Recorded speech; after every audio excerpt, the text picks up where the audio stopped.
कोरेगाव शहर व पंचक्रोशीतील हजारो भाविकांचे श्रद्धास्थान असलेल्या श्री स्वामी समर्थ मंदिर कोरेगाव येथे श्री स्वामी समर्थ सेवा केंद्र ट्रस्ट कोरेगावतर्फे श्री दत्त जयंती जन्मोत्सव सोहळा मोठ्या उत्साहात शेकडो भाविकांच्या उपस्थितीत पार पडला।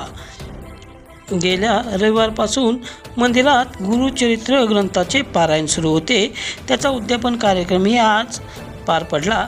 त्याचबरोबर भजन सेवा,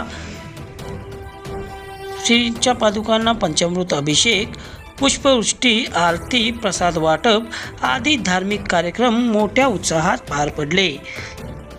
सायंकाळी 5 वाजता श्रींना 156 भोग नैवेद्य भक्तांकडून अर्पण करण्यात आला। त्यामध्ये विविध मिष्टान्न पदार्थ, पुरणपोळी, चपाती, विविध भाज्या, गोड पदार्थ आदींचा समावेश होता।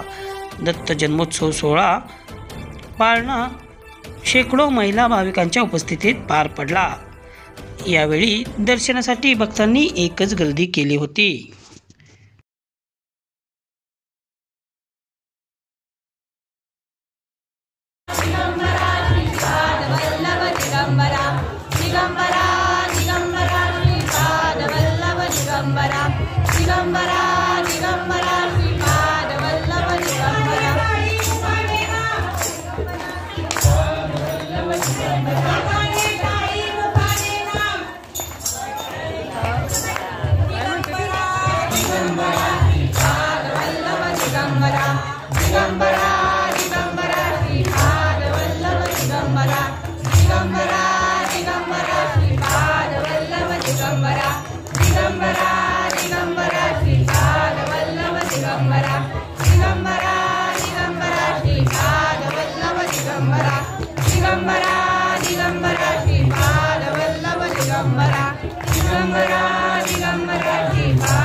ते कुठे येणार रे की